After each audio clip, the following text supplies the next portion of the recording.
आए हुए हैं, काफ़ी दिनों बाद आपसे मुलाकात भी हो रही है। क्या मकसद था इस प्रेस वार्ता का?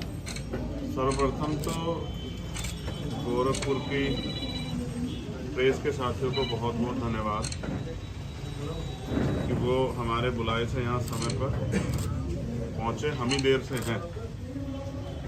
मैं पहले 4-5 विषय जो हैं जो बहुत महत्वपूर्ण हैं उन पे आपसे बात कर लूँ, फिर मैं आपके जिज्ञासुक सवालों का भी जवाब दूंगा। क्योंकि उत्तर प्रदेश के मुख्यमंत्री ज़्यादा समय पे गोरखपुर रहते हैं। लखनऊ से कही गई कई बातों का संज्ञान उनके द्वारा नहीं लिया गया, तो मुझे लगता है कि अगर गोरखपुर से शायद वो बातें कही जाएं तो शायद मुख्यमंत्री उनको सुन लें। एट द लास्ट हमारा प्रयास है कि आम जनमानस के जो जनहित के मुद्दे हैं वो मुख्यमंत्री तक पहुँचे और सरकार उस पर अपनी जवाबदेही सुनिश्चित करे। देखिए, देश आज़ाद हुआ,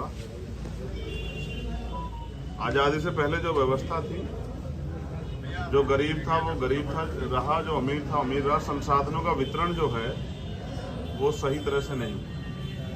ना ही आज़ादी के बाद जिन पे भूमि नहीं थी उनको भूमि दी गई, जिन पे रोजगार नहीं था उनको रोजगार दिया गया, जिनको पढ़ने के अवसर नहीं थे, मात्र एक पढ़ने और वोट देने के अवसर पे हम थोड़े से कामयाब हो पाए। तो बाबा साहब ने जो इस देश की संवैधानिक रूप से पिछड़े वर्ग की जातियां हैं उनके उत्थान के लिए आर्टिकल 340 में काफी व्यवस्थाएं की हैं कि उनका उत्थान उससे सुनिश्चित हो। इसी आधार पर 1953 में काका कालेकर आयोग बना।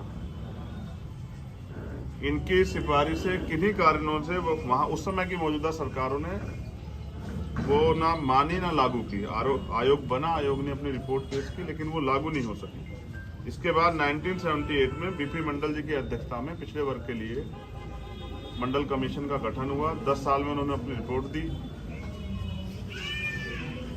2 साल में उन्होंने अपनी रिपोर्ट दी और 80 से 90 तक वो रिपोर्ट जो है धूल फाकती रही। 90 के दशक में वीपी सिंह जी के नेतृत्व में मंडल कमीशन लागू हुआ, लेकिन मंडल कमीशन की भी सभी सिफारिशें पूर्ण रूप से अभी तक लागू नहीं। 2 या 3 सिफारिशें मंडल कमीशन की लागू हुई।